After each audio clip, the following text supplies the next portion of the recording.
We're entering into a multipolar world where no pole can submit another one to its will. So you need to find a way at the end of the day to coexist. So Bitcoin is about 2% of my portfolio. Gold is 10%. Stocks about 25%. A lot of commodities and so on. I try to be as diversified as I can.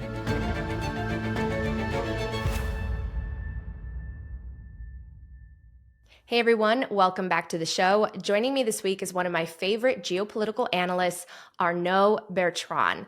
Arnaud is a French entrepreneur who founded HouseTrip, which was sold to TripAdvisor in 2015, and he is a prolific writer and commentator on China. His writings on China have been followed and read by about 100 million people across various platforms. He lived there for 8 years, and some of his tweets have been going very, very viral about our changing relationship with China. So Arnaud, thank you so much for joining me.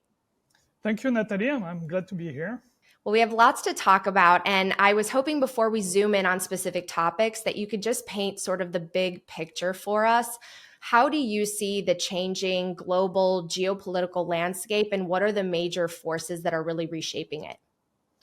Sure. So I like to look at it in a very, very long time frame. So the way I understand the moment is it's a unique moment since the Industrial Revolution. So what happened basically is that, in the 18th century, we had the Industrial Revolution, where the West, led by Britain at the time, developed I would say, unfair advantage over the rest of the world, which allowed the West to dominate the entire world.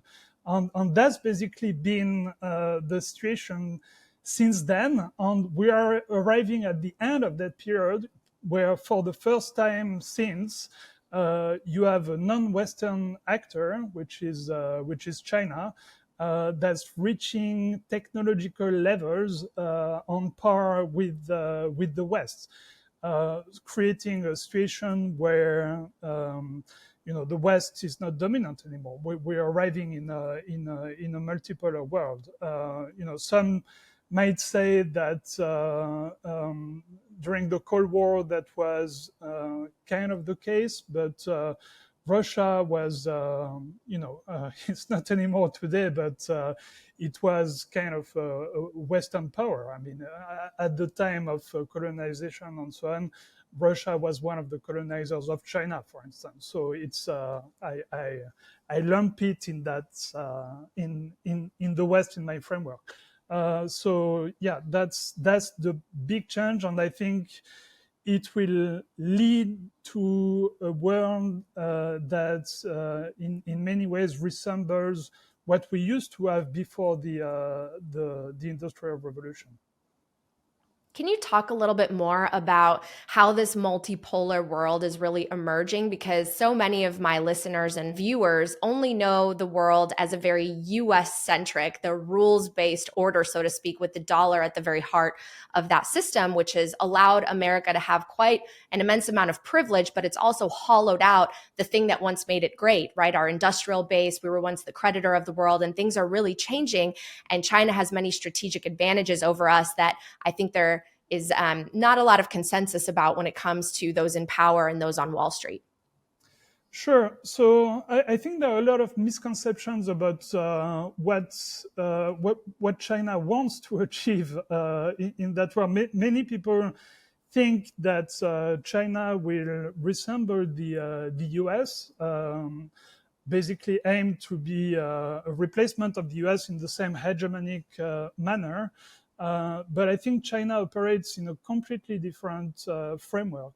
I like to compare it with the human body. I think that China wants to be the heart of the global system, in the way the heart behaves in the body. So it's not right to say that the heart controls like the lungs or the stomach or the brain or anything. It just operates at the heart of the system. Everything goes through it without necessarily any control. So I think that's more the way China views itself. It's not going to try to control others, but it's trying to position itself at the heart of global trade on so on and so forth. And it's not going to try like the US tried to do to transform others in its image. That's never been the case in China's history. You need to remember that if you look again at the very long time frame, over the past 2,000 years, during 1,800 of those years, China was the biggest power. So we have, quite a lot of history to look at to understand how China behaves historically as the biggest power. Never in history there was a time where you had like Taoist monks or Confucian scholars, going around the world trying to convert others to Taoism or Confucianism. That's not the way China operates. It's very happy with others being different. What China wants is respect, and not only for itself, its culture, and so on, but for its interest too. So you're likely to see China pushing a lot on that, as we're seeing right now, for instance, with the pressure it's putting on the US with rare earth, and so on and so forth. But it's not going to try to make Americans into Chinese. That's not going to happen.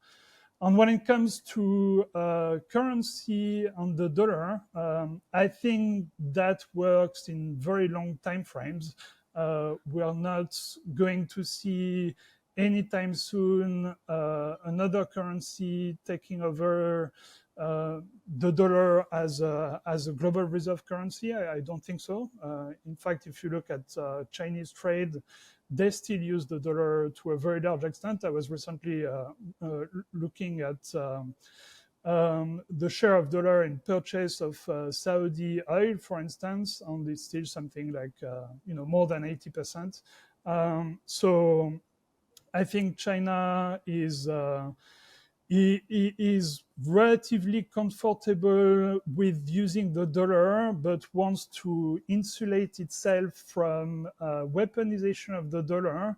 But I think they're finding that it's more effective to do that not through making the yuan into a reserve currency, but through other pressure methods like rare earth, for instance. So rare earth and those kind of pressure points are sort of China's answer to dollar weaponization, if that makes sense. Coin Stories is proudly brought to you by Gemini. Start your Bitcoin savings account today. Plus, investing in Bitcoin has never been easier than with Gemini's Orange Bitcoin credit card. Earn up to 4% back in Bitcoin on everyday purchases like gas, dining, groceries, and more, with no annual fee, no foreign transaction fees, and no exchange fees on your rewards. Plus, sign up today and get a $200 Bitcoin bonus when you spend $3,000 in your first 90 days. Apply now at gemini.com/Natalie. If you want to stay on top of Bitcoin without getting lost in all the noise, check out the weekly CIO memo from Bitwise Asset Management. CIO Matt Hogan puts together a quick 5-minute memo that breaks the biggest stories in digital assets each week. Bitwise has been around since 2017 and manages more than $10 billion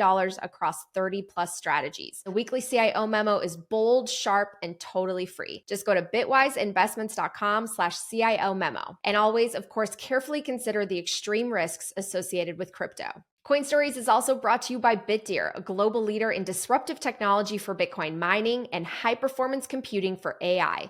Bitdeer trades under the stock ticker BTDR and is working on advanced technologies to dramatically improve Bitcoin mining efficiency. Bitdeer also boasts a massive 2.7 gigawatts of electrical capacity across 4 continents, positioning Bitdeer as one of the most diversified and power-dense computing companies in the world. Learn more at bitdeer.com. And finally, make sure to get your copy of my Bitcoin 101 book, Bitcoin is for Everyone. The book explains why money is broken and how Bitcoin can help you build lasting wealth and freedom. It makes the perfect gift for those new to Bitcoin.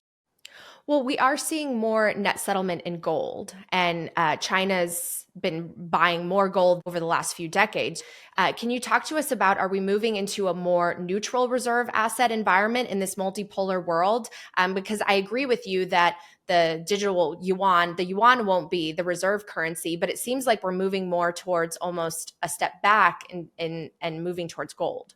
Yeah, so I mean, I'm not a specialist on that. I did look at the numbers when it comes to China and gold. It's true that they bought a lot of gold, but I think this is more a sort of balanced portfolio type thing to make sure that they rebalance their overall portfolio and on mitigate risks more than some sort of immediate currency play, if that makes sense. And in terms of gold assets, they're still far behind the US, if I remember the numbers correctly. So I don't think that again there is in the short or even medium term there is a move away from the dollar as a reserve currency. It will be a slow movement. You mentioned rare earths, and that's something that I recently talked about on this show with Luke Groban, who's been pointing Yeah. out the leverage that China really has. And rare earths are found in everything, especially critical infrastructure, radar systems, military equipment. We've fallen really drastically behind, and we have rare earths that we could potentially mine and refine, but China has a monopoly over all of that, and it would take us probably 10, 20 years in order to catch up. Can you share your takes on that? Yeah, so I think 10, 20 years is even optimistic, to be honest. I looked, so on China's list of export controls for rare earth, if my memory is correct, there were 21 items, 21 rare earth. And the common misconception is that rare earth are rare. That's not exactly the case. It's not about mining, it's not about finding rare earth, it's the processing that's insanely complicated. So I actually wrote an article on just one of those, which is gallium, which is not exactly a rare earth. But it has very similar characteristics, and it's one of the 21 minerals that were on elements rather that were on China's list, and so gallium is a byproduct of aluminum production. So the reason why China is dominant in gallium production, and it has 95% market share, is first of all because it's dominant in global aluminum production. And when you process aluminum, you find extremely small amounts of gallium. It's 1 part per 120,000. So for every 120,000 kilos of aluminum that you process, you have 1 of gallium. So it's very, very rare. You need to process enormous amounts of aluminum in order to extract gallium. So your first step, if you want to compete with China over gallium, is you will need to recreate an entire aluminum industry, which is a huge deal, right? And aluminum is very, very consumes an enormous amount of energy. So I estimated in my articles, I looked at the hypothetical, what will it take for the US to produce just 100 tons of galliums a year, which is about 15% of what China produces.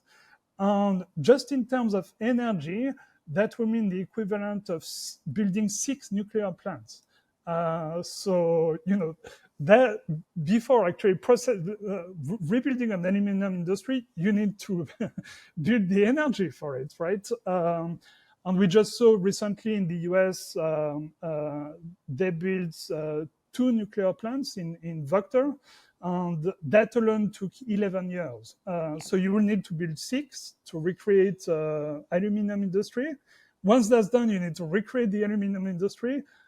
and you haven't gotten to the gallium part yet, right? So that is the challenge. That's the rarest card that China is playing. So that's why I'm saying that 10 to 20 years is actually very optimistic. Right. I mean, we have so many barriers. We don't have the energy infrastructure. We have too many regulations. We shipped off the aluminum industry. I recently visited a former aluminum smelting facility in Texas that no Yeah. longer exists. It was actually turned into a Bitcoin mining facility Okay. now. But so much of this has been offshored. And this administration has made a massive priority to re-industrialize, but it doesn't happen in the blink of an eye. And we're going to have to basically probably print money in order to purchase the commodities that we need and to actually build the factories and the infrastructure that we need. Do you see us heading in that direction? I mean, I definitely see the US trying to do that, but it's very complicated because you need to, while you do that, you also need to bear in mind that ultimately, if you recreate an aluminum industry, it needs to be competitive with China, right? If that's going to work. Otherwise, I mean, you could assume that you would only cater to the domestic US market. That's fine, but then it means you're never going to be as big as China that sells globally, right? On to be competitive with China is a rather tall order. So recently there was this paper by a famous economist who used to be one of the founders of JP Morgan in China. He looked at the difference in productivity between the US and China. And he looked at apples to apples, or rather Tesla to Tesla, because Tesla has directly comparable facilities both in China and in the US. They have a gigafactory in Shanghai, and they have one in the US producing the same cars. And he found in this paper that productivity for Chinese workers was 2.5 times higher, and they were paid on average 17% of the salary compared to US workers. Meaning that when you look at it from, when you take those two into account, that's a 14x advantage over the US. So, that's what you need to compete with if you want to compete with China on the global market. On bridging a 14x disadvantage is hard. Well, can you explain that to the average American worker that might be listening to this? How is it that China can pay less, but they're getting more productivity? I mean, so many people today are struggling. Some of them can't find jobs, or the jobs are being increasingly turned into potentially an AI job, and so people are really nervous. So how is it that China? I mean, they're getting paid less and they're more productive than us? Yeah, I mean, that's basically the case. That's what the data says. So one aspect of this is working hours, of course. The Chinese work more than Americans on average. So, I mean, this is sometimes exaggerated. I looked at the actual hours. Many people think there is 996 in China, meaning they work from 9 a.m. to 9 p.m., 6 days a week.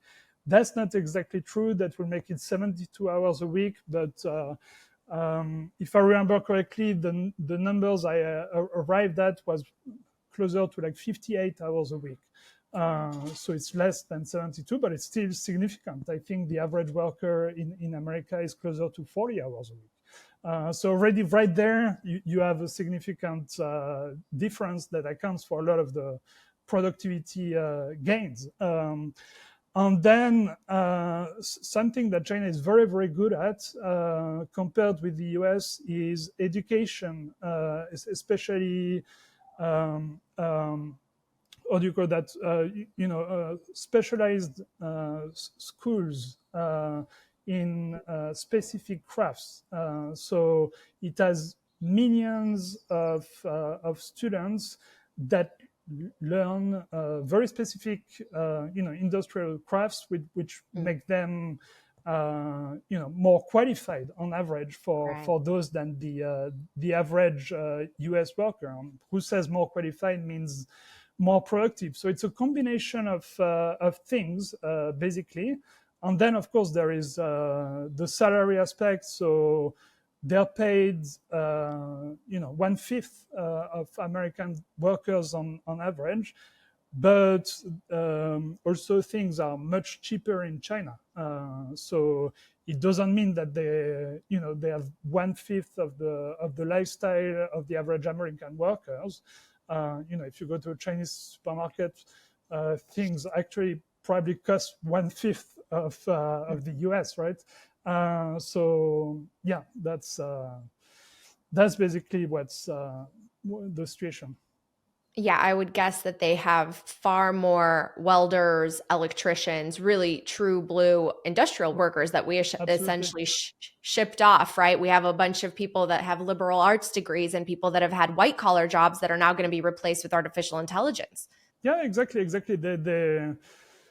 They invested a lot in this type of education. They're doubling down on it because many Chinese thinkers are looking at what we did in the West, basically, in the US, but also to a greater extent in Europe. That's especially true in my country, in France, where we shipped everyone to university. And basically everyone wants, white collar jobs when you can't provide those jobs, right? You don't have the need for only, I don't know, C-level executives in a society. You also need qualified workers, especially if you want to rebuild an industry. So that's also why it will take a long time to compete with China, if ever, because you basically need to rebuild an entire education mindset, rebuild the schools, rebuild in people's mind the will to actually go study for those Yeah. crafts and so on. So that's not something that's done in a year or two. That takes that takes at least a decade, if not two. Right. A lot of people don't have the mental capacity to kind of go back to very monotonous or very physical labor Yeah. jobs. How do you see AI affecting the employment market, not just here, but also globally? Is China ahead of us on that as well? That's an excellent question. I think the jury is still out on that. So I looked at a recent MIT study that basically studied exactly this question. Does AI improve your productivity? Because, who says replacing jobs means improving productivity, right? So that's what it's all about.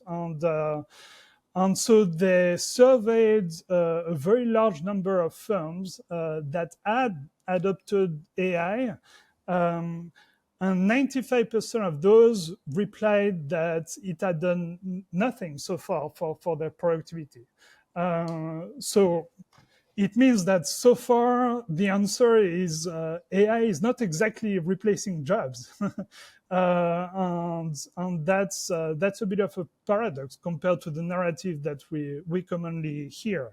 Um, we also thought that the internet revolution would improve productivity. In fact, I think if you ask most people the question, did the internet and the rise of mobile phones and so on, did that improve productivity in society? Most people will say, yeah, it's new technology, of course, that improved productivity.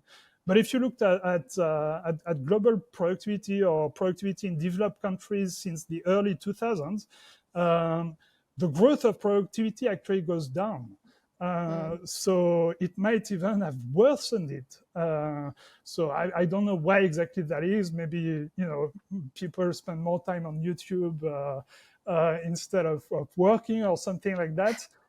So we shouldn't. There are a lot of assumptions that AI will replace jobs or new technology automatically means job replacement and so on. But it's not obvious. Actually, it's not always the case. And my opinion on this is that it would actually be good news if AI replaced jobs, because improved productivity means more wealth, right? Because it means that you can produce more with less. That's what improved productivity means. If you produce more with less, then you end up with more wealth. That's what happened when, in the early 20th century, farmers were replaced with tractors. You had an explosion of productivity in society, and there was more wealth to share with everyone, because suddenly you could not only produce farm products, but you could produce a lot of other things, and everyone benefited from that. Whereas if you have a technological revolution that does not improve productivity, it means there is a lot of disruption, like we saw with the internet. But wealth does not necessarily increase. There is just a redistribution of wealth. Like the cake stays the same, but the shares of the cake are distributed differently. And what we saw with tech is that tech oligarchs and so on got a much bigger pie of that cake, and there is rising inequality and so on. So that's why it's not necessarily good news if AI does not replace jobs. I think you'd rather see AI replace jobs than the contrary. Let's see if it does. Did you see Elon Musk at the conference? I think it was this past week, where he talked about his belief that in the next 10 to 20 years, work will be optional. Yeah, I And mean, that, I mean, it sounds yeah. like a UBI, universal basic income world, where we all have AI agents and not a lot of people are working. It's very scary for a lot of people to imagine. Yeah, but Musk always makes those wide claims, and they never pan out to be true. I mean, if you listen to him, we should be on Mars by now, and we're not. So yeah, just I don't pay too much attention to what he says, because he's. I think it's a lot of PR for his companies, and maybe him just being overly enthusiastic about tech, but he is generally proven wrong. Let's talk a little bit about energy, because AI is demanding a lot of energy. We see these data centers springing up. There's more demand on our grid, and it's something we're going to need to address. I think this is also an area where China has a little bit more leverage and has planned for this and has the infrastructure that's needed. What can you tell us about sort of the energy needs going forward, and how that's going to impact the average American's life? Yeah, I mean, energy is, the saying that the economy is energy transformed. So energy is absolutely critical. And We can't print it out of thin air like we can print our yeah, dollars. yeah, exactly. Yeah. But actually, the good news for Americans, I looked at the data quite closely, is that your cost of electricity is the same as China. Actually. That's surprising to most people, but you're actually doing quite well energy-wise. Those who are not doing well are Europeans. So if I remember the data correctly, China and the US are both at like 8 cents per kilowatt hour. And Europe were at 19 cents. So we're the ones in trouble. Of course, the issue with the US is that you're not building fast enough new energy. So you managed to maintain, I think, these low prices because you were basically outsourcing what costs energy to other countries, China included. But if you want to reindustrialize, then you're going to have to build a lot of new energy generation. Given the recent history with Vogtle and what we spoke about, that's not easy to do. Another interesting thing that I looked at, which I found quite fascinating, is so Trump has this narrative on green energy being a scam and so on. And he said at the UN recently that your country is going to fail if you adopt green energy. What is the fastest growing source of energy in the US right now? It's solar. So if you look at Texas, for instance, they're building solar facilities like crazy, which is very interesting because Texas is, of course, famous for oil and petrol and so on, but they're investing a massive amount in solar for the simple reason that solar is cheap. It's the cheapest or one of the cheapest costs of energy right now. So I think that there is the official narrative, which makes sense from a U.S. standpoint because you're the world's first exporter of oil right now. So of course you want to promote oil, which makes sense, like it's good business. But actually for yourself, you know that green energy also makes a lot of sense economically speaking. You want to do that because adding solar facilities and so on is very fast and it's very easy, and that's a way to ramp up energy incredibly fast. Building new nuclear plants is actually hard and takes a very, very long time.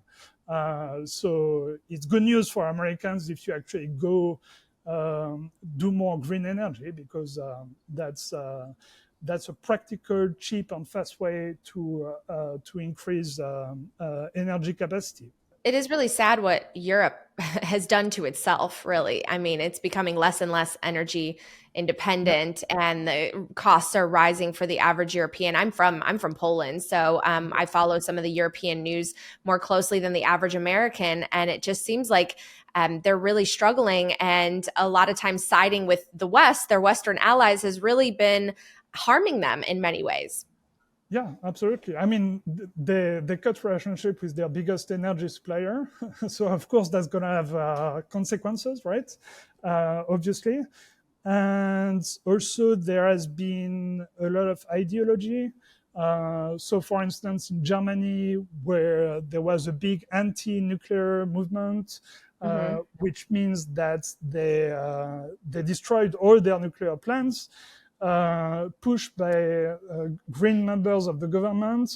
And all in all, the end result, which is incredibly ironic, is that now they rely a lot on coal, Yeah. which is, of course, way more harmful to the environment than nuclear.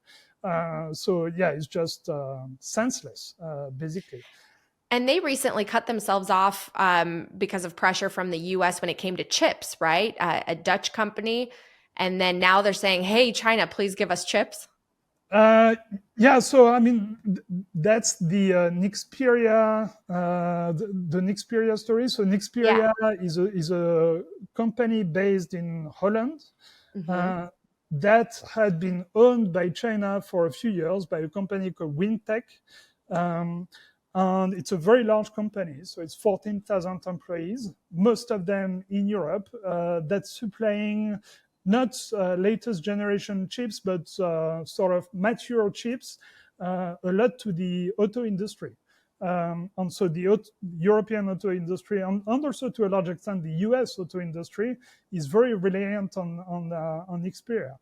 And what happened is that the US introduced a new rule in September that basically said that any subsidiary, so company owned by a Chinese company that was on the US entity list, that subsidiary will go on the entity list as well.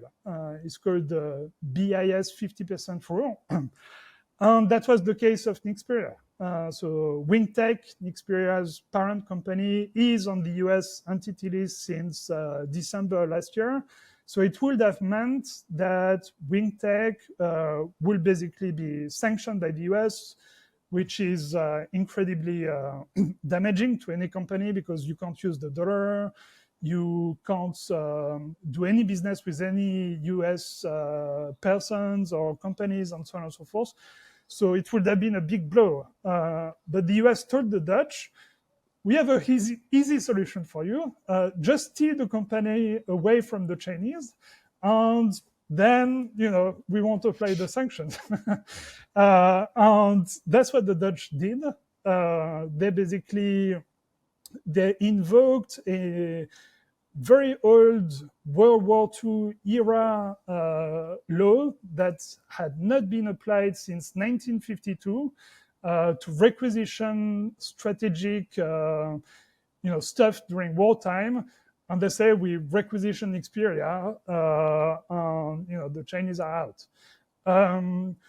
But interestingly, then of course the Chinese retaliated. The Dutch move was very stupid because 70% of the chips of Nexperia are made in China. So of course the first thing that the Chinese did was, say goodbye to those 70% chips, right? Which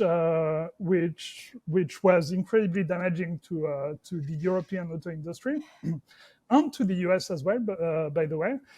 And after, that's also when China applied the rare earth pressure on the US. Mm-hmm. It was directly because of this BIS 50% rule. That was China's retaliation to the US. And as part of the deal between Trump and Xi in South Korea, in Busan, it was agreed that the US withdraws that BIS 50% rule, in exchange of which China suspends these rare earth exchange control, export control, sorry. That was the quid pro quo. And so the Dutch were left kind of holding the bag. Like we stole that company from the Chinese because the Americans told us to, but then the Americans do their own deal with the Chinese, which means we actually didn't need to steal the company. And now we are under incredible pressure from China. And so basically they gave up. They surrendered, basically, where now they've rescinded this law, and they've given back the company to China. So this whole story is just too funny. It is, but it's just a sign of how much hubris there is amongst our leaders around the world, right? They think they have leverage when they really don't. They have to step it back. And it's been really interesting watch, especially with the US and China kind of going back and forth. And I think, in my opinion, the administration is recognizing that the US can't project some of the conventional power that it once was able to, right? Because yes, the military backs our dollar, right? But if our military equipment is all made with stuff made in China, we need China for it, then we're in a very, very precarious position, right? Especially as we're trying to re-industrialize. So can you maybe speak a little bit more to just what's happening with our relationship? Because it seems like there's a little bit of a tit for tat weaponization going on. I think now China is actually going to figure out a way to not allow the US military to have some of the rare earths that the administration is looking for. And it just seems to be going back and forth, but I don't think it's going to break out into anything violent, like a World War III situation that some people have feared. Coin Stories is brought to you by Speed Wallet. Want to win 1 million sats just by answering Bitcoin trivia? The top 50 players win free sats every week, and one lucky winner gets 1 million sats at the end of the month. Speed Wallet makes Bitcoin simple. It is the fastest growing, most loved wallet that allows you to send and receive instantly, swap to stable coins, shop gift cards, play games to earn, and explore mini apps to pay with Bitcoin or stable coins. Speed is also driving real adoption. Stake and Shake now accepts Bitcoin nationwide via Speed Payments. Earn cash back and rewards when you pay with Speed Wallet. Head to speed.app/coinstories or download the app via the QR code on the screen and use code COINSTORIES10 for 5,000 free sats. Bitkey is a Bitcoin hardware wallet with multi-sig security, inheritance, and a recovery system designed for real life. No complex setup and no seed phrases, just true self-custody without the stress. It was named one of Time's best inventions in 2024. Use code STORIES for 20% off at bitkey.world. Up next, the Bitcoin way. There's only one way to protect your Bitcoin from government, politicians, and third-party risk, and that is 100% self-custody. My friends at the Bitcoin way will train you how to do this the right way the first time. No compromises. Go to thebitcoinway.com/Natalie to speak with the experts about making sure your Bitcoin is secure and private. And finally, Coin Stories is brought to you by Genius Group, a Bitcoin treasury company listed on the NYSE American under ticker GNS. Genius is building a 10,000 Bitcoin treasury and just launched the Genius Academy, featuring free courses from Saifedean Ammous, myself, and more. Start learning today at geniusacademy.ai. Genius Group. Genius isn't measured in IQ, it's measured in Bitcoin. Yeah, I don't think so either, simply because it can't. Yeah, exactly. Yeah. But both countries are just so powerful that they know they will be basically destroyed if they go to war. So, to your point, if the US goes to war against China, then China can basically say we cut the supply of everything, including rare earths and so on, and it means that you can't produce weapons. And the US still is a major military power, so they can, of course, hurt China extremely badly as well. So I think that's the key sign we're entering into a multipolar world. That's the very definition, in fact, of a multipolar world, where no one can submit, no pole can submit another one to its will. So you need to find a way at the end of the day to coexist. It doesn't mean that either China or the US will stop trying to gain advantage over the other, but it means a recognition that that there needs to you can't return back to global hegemony in the way the US used to have, like in the 1990s or early 2000s. That era is gone, and that's why I think you start seeing Trump speak of G2 when he's speaking about China and the US. Like it's a recognition that China has achieved peer status, and so that there needs to be more discussion at the high level and ways to find finding ways to live with each other, as simple as that. Yeah, I think that Trump, based on his Truth Social posts, is passively aggressively acknowledging that China does have sort of a leverage, and we can't make certain moves because we just don't have the power that we once did. And speaking of the hegemony that you mentioned, can we talk a little bit more about how this is all impacting the global financial system, because things are really changing, and the dollar was once seen as really that risk-free asset that underpinned everything, but it does carry risk in the form of both duration risk. We're inflating constantly and having to print, so the real value of treasuries is constantly falling, but also potentially default risk. I mean, I know we can always print, but you see so many tremors in the global financial system underneath all of it because we've pinned the whole entire system on debt.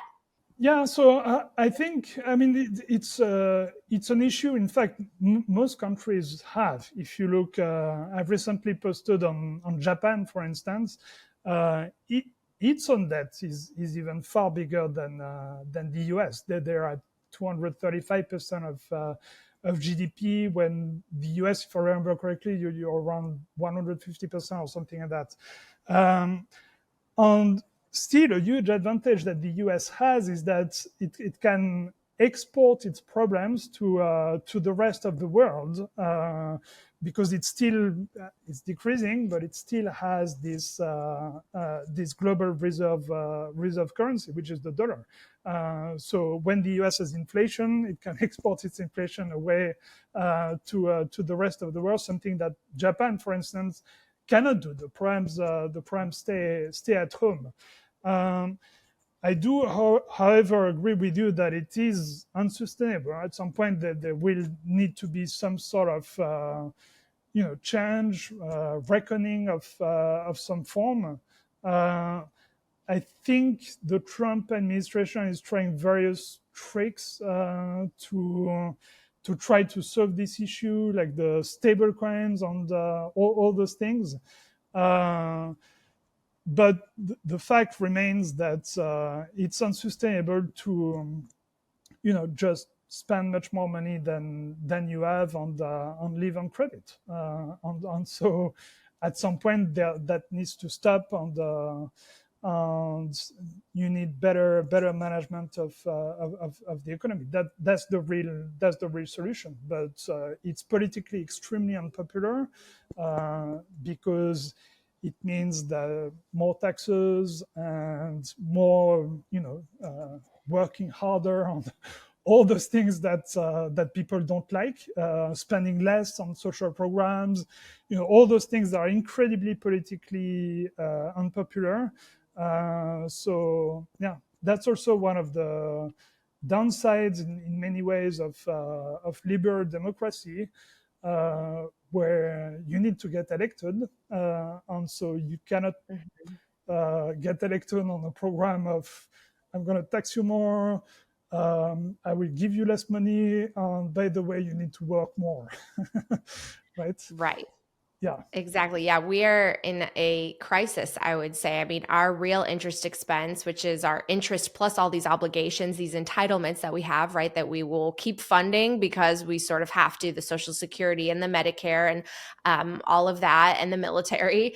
And that's 96% of our tax receipts. And so we really can't afford for stocks to come down because those are effectively now, it seems like, backing the US Treasury market, as Luke Groman says. So I mean, it seems like you're right. Things are shifting. We're moving towards some kind of other system that will replace the dollar, at least as a global reserve asset. So that kind of goes back to my earlier question about gold. Do you see us moving into a more neutral reserve asset world with gold underpinning it? Could it potentially be something else in the future? My audience, obviously, a lot of Bitcoiners in it, including myself. But what do you think? The honest answer is I don't know. And I think that nobody knows. I mean, gold. Gold is more a question of fiat currency. At the end of the day, we used to have gold underpinning everything, and then we changed to fiat in the what was it, the 1970s. So are we arriving at the end of the fiat system? I don't know. We might be. I think that there might be, a point where globally there is a collapse of trust in the basic logic of fiat. But yeah, that's just a pure hypothesis. I just have no idea. As to Bitcoin, I mean, I own some Bitcoin, but I personally don't see it as the same as gold, for the simple reason that I look at my portfolio every day, and when like stock crashes, or when there is an event that means that investors are fleeing to safety, gold typically goes up, but Bitcoin typically goes down.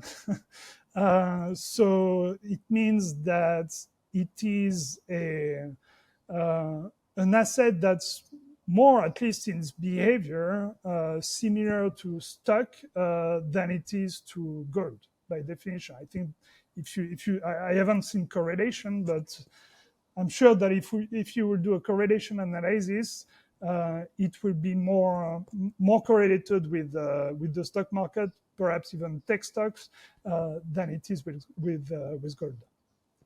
It's so interesting you say that because so many people do see it as volatile as a tech stock, a risk on asset. It is highly liquid and it trades 24/7. So when there's a geopolitical event, it's probably the first thing to sell off. But what's interesting about what you said is that typically about 6 months after one of those events, Bitcoin outperforms gold. So while people might flee to safety and purchase gold in the very, very short term, when there's a sell-off over the maybe 6 to 12 months after it, they choose Bitcoin, and Bitcoin outperforms. So it's really interesting. When did you decide to start allocating to Bitcoin, and why? I started, I don't know, maybe 3 years ago or something. My personal philosophy is I only look at my portfolio once a year, in early January, because I really believe in the theory that of what you call the dead man's portfolio, like. Uh, the best performing portfolio is those of a dead man, because he has no feeling, right? Your worst enemy when it comes to investing is your feeling. And I was beaten a couple of times in the past where I panicked over something, sold everything. And then what do you know, the day after, everything goes back up, and you need to buy everything up at a higher price. So now I look at it once a year. I allocate once a year for the year based on simply good old balanced. Good old balanced portfolio. I don't try to be smarter than the market. I don't think it's possible. I try to match the market while minimizing risk, which is why my portfolio is balanced. Bitcoin is about 2% of my portfolio, more or less. Gold is 10%. Stocks about 25%. A lot of commodities and so on. So it's a wide range of stuff. I try to be as diversified as I can, basically following the science on diversification and on portfolio management. What are your biggest concerns when you look out and you see the current economic situation, which is one similar to what you described? I mean, the average person feels like they're struggling. They're expected to work harder than ever, but their cost of living is running away from them. Here in America, we have an affordability crisis when it comes to homes and healthcare, and yet they look at the elites who are richer than ever before. And there is this call to redistribute that wealth, because there's a sense of not just inequality, but just an unfairness in the system and how the wealthy achieve their wealth. Yes, of course. I think that's always, if you look throughout history, that's always been the key trigger for social unrest, revolutions, and so on. It's what Ray Dalio is speaking about, like the long cycle where rising inequality leads to social unrest, which eventually leads to the fall of a cycle and the beginning of a new one. And a lot of things are linked. So yesterday, for instance, I posted a fascinating paper that showed the link between low income and especially housing costs with low fertility. Yes, I saw that. Yeah. Which It makes makes a lot of sense. exactly. It makes a lot of sense. If you can't afford a big family home, then you're less likely to have kids, right? Because you have nowhere to put them. As simple as that. And so a lot of those things are linked. There will need to be a way. I think you can delay it. So try to basically make society less unequal.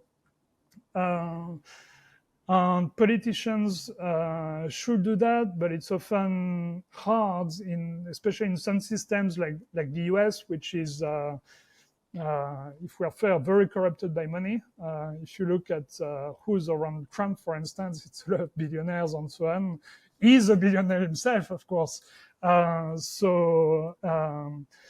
It's hard to expect him to basically take his billionaire's friends' money and redistribute it to the average man. So yeah, it's I think it's more likely that that's going to continue even worse, unfortunately. Well, I would argue that both sides, even when they say, oh, yeah, we'll tax the rich, they're not going to. Neither side will tax their friends and their donors. They're going to end up just looting the middle Sure. class like they Yeah. always do. That's just my personal opinion. But I would love to get your take. What is the Trump administration doing really well, in your opinion? And what are its greatest blind spots? What is it? What does it really need to be careful about? So I don't have what you call Trump derangement syndrome. I actually like him for some things. I think he's refreshingly honest when it comes to a lot of things. Especially, I love that he kind of stripped away the veneer of a lot of the liberals speak when it comes to other countries in the world, like we're basically morally superior to China or to Russia or to all those authoritarian countries and so on. There is none of that with Trump. It's a pure power game, which I think is much closer to the truth than the sort of supremacist in a way viewpoint. So I like that a lot. I think in a lot of aspects, he's thinking alongside the right lines for the US. Like it makes sense for the US to want to reindustrialize, for instance. It makes sense. I think he does care about the unheard minority in the US to a large extent. He gave a voice to a lot of people that were, unheard when that there was this feeling at some point that we were at the end of history and everyone was you know basically going to be like liberals, white collar people. But no, I think there is a rural minority in the US. There is old industrial workers minority and so on. And those people were unheard. So I think that's good. On the other hand, I think he's also making a lot of mistakes. So, for instance, um, I think that when it comes to China, for instance, so many things he does shows that he doesn't understand the country at all, which is problematic when it's your peer competitor. So just anecdotally, for instance, he recently joked that when he was at the meeting with Xi Jinping, everyone around him was fearing him. They were very afraid, and Trump was joking that it should be the same with J.D. Vance and so on. I don't know if you saw that, but that's, I think, a complete misunderstanding. It was not fear; it was just discipline. Like they're very disciplined in the way they engage with the U.S. president and in what they say. So and his attack on China when it comes to tariffs and the BIS 50% rule and so on shows that he completely misunderstood China's strength, right? Like he thought he could crush China with tariff. He thought China depended a lot on U.S. exports. He thought he had very strong cards to play, and clearly that wasn't the case because he backed off from all of those because China was much stronger than what he thought.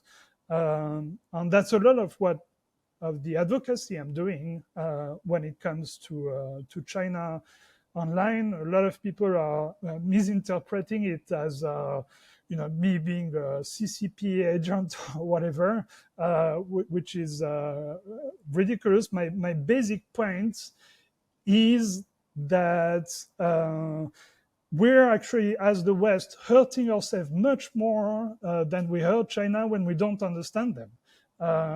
Because when you have such an important country that plays such an important role, it's actually suicidal not to understand them. There is a Sun Tzu quote, Sun Tzu is the Art of War author, about that around understanding yourself and understanding your enemy. And if you understand neither, then you're basically going to lose every time. So yeah, it's very important. And that, by the way, is also a key attribute of a multipolar world. I'm very interested to look at past writings of people in the 17th or 16th century, especially Jesuit missionaries that used to go to China.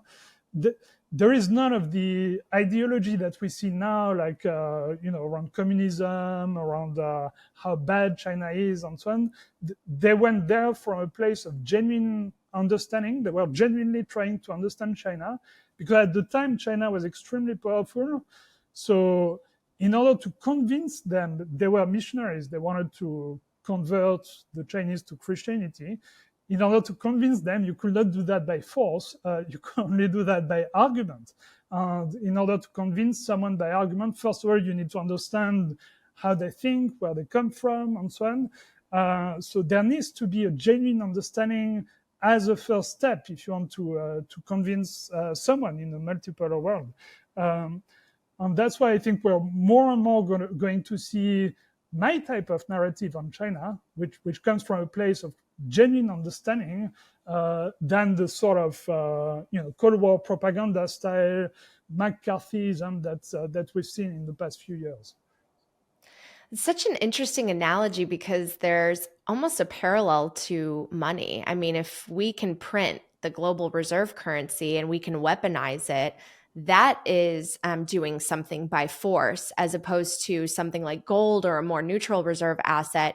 You have to resort to argument to make your case. You have to go to a more competition-based economic system where real value surfaces, as opposed to just printing pieces of paper that really carry no long-term value. I think that's actually really interesting. There are a lot of China hawks out there, and I think that Wall Street consensus in general still believes that the U.S. has all the leverage.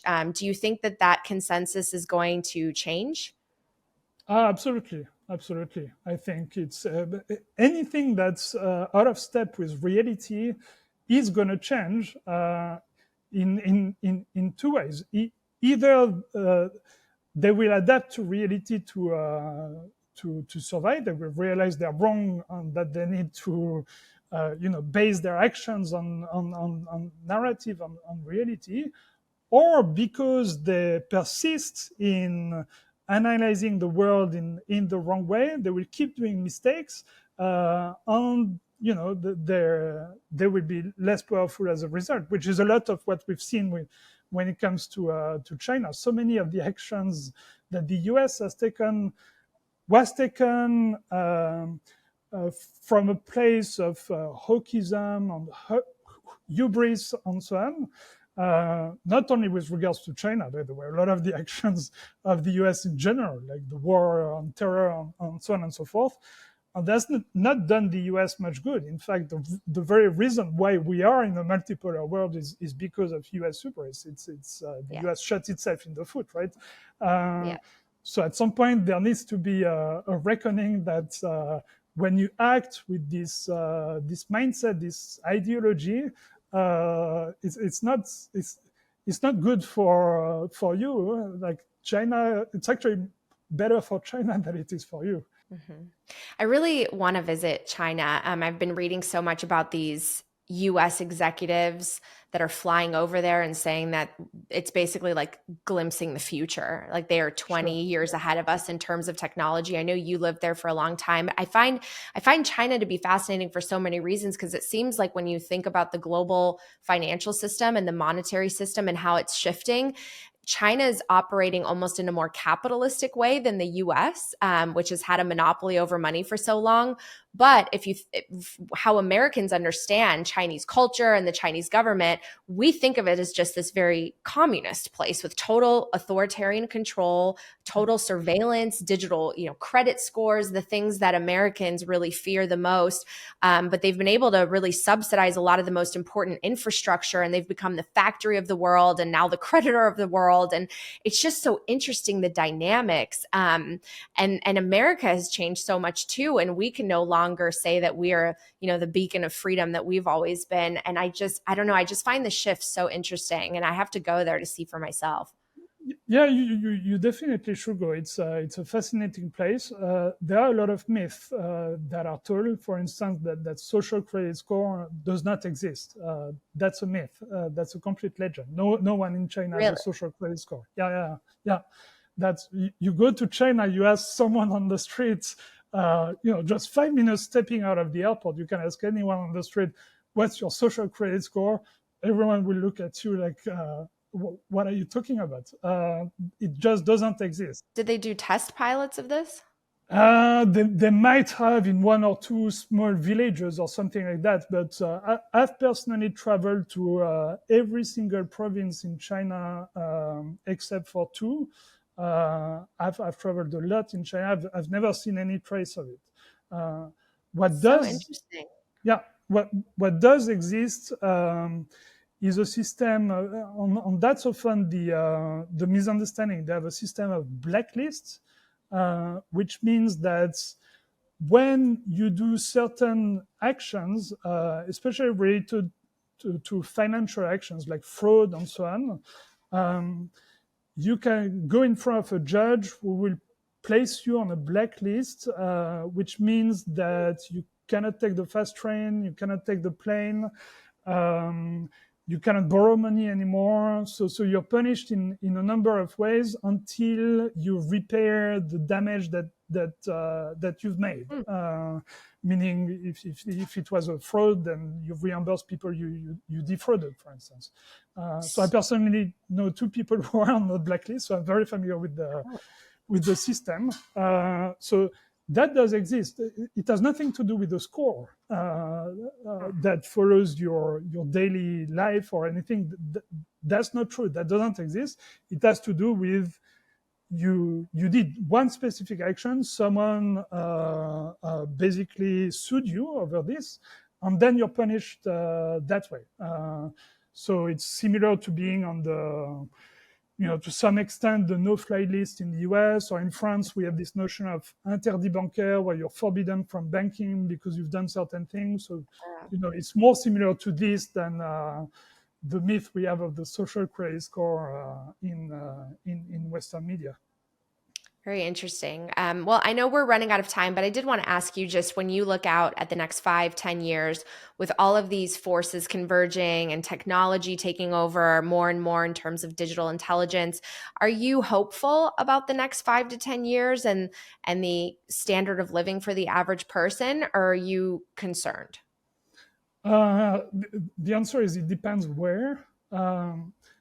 I will say, as a European, I'm extremely concerned. I'm most concerned for Europe because, for all of the hubris of the US and and some of the bad decisions, what Trump represents is a change and adaptation to a new world, to a multipolar world. It's very messy, but it's still change.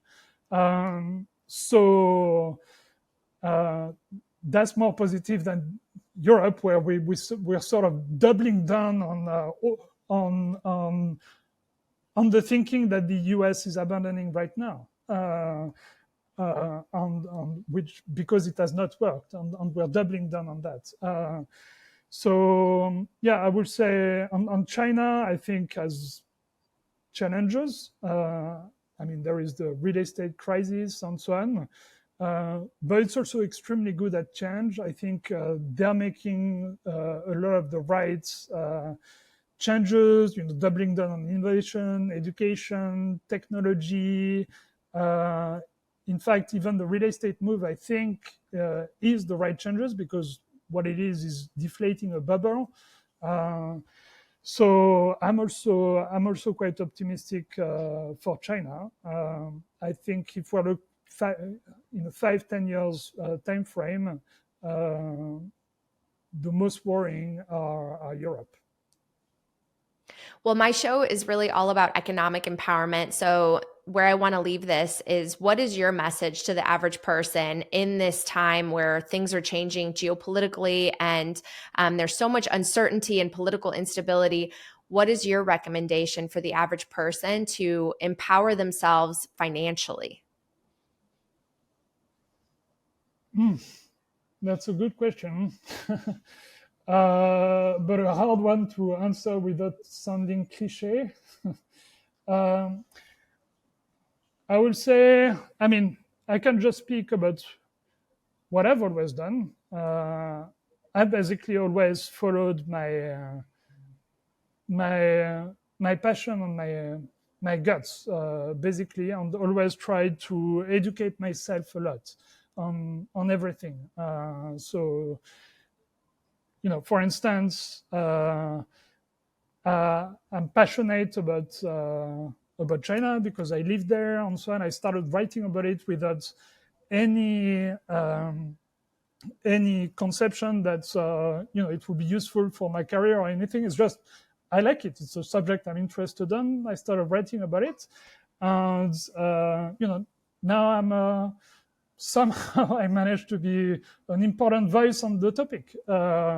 And I'm called on shows like yours and so on. And that's just how life happened. Um, I was, for my first company, which I sold, it just, I had a bad experience with, it was at a time where it's a holiday apartment platform. It was Airbnb before Airbnb, basically. Yeah. And it stemmed from a bad experience where I booked a bed and breakfast in Scotland, and the process was super messy. And I was like, there has got to be You'll another fix way. it. And Yeah. I'll fix it. And I just had the idea like that in my car when I was driving, and I just decided to go for it, right? So that's just the way I do things. I'm not going to say that's the best way for everyone, but it's basically trust in yourself, follow your passion, what drives you, and typically, I guess you end up in a good place. At least I did. I think. I think that's a great message. Trust yourself, follow your passion, solve a problem if you Yeah. see one, and I'll add another: acquire hard, scarce assets that they can't print out of thin air. Arnaud, thank you so much. It was so great to speak with you. I'm going to link your work. I recommend that everyone check out your newsletter, also your Twitter X page. You have some great insights there. Thank you so much for joining me today. Thank you, Natalie. Thank you so much for checking out this episode of Coin Stories. Make sure you're subscribed to the show so you don't miss any new episodes. And if you can, turn on those notifications and leave us a positive review. They really help the show grow organically with new listeners. We have a free weekly newsletter. You can sign up at thenewsblock.substack.com. This show is for educational and entertainment purposes only. Nothing should constitute as official investment advice, and you should always do your own research. I'm always open to feedback and guest suggestions, so please feel free to reach out at info@talkingbitcoin.com. I'll see you next time.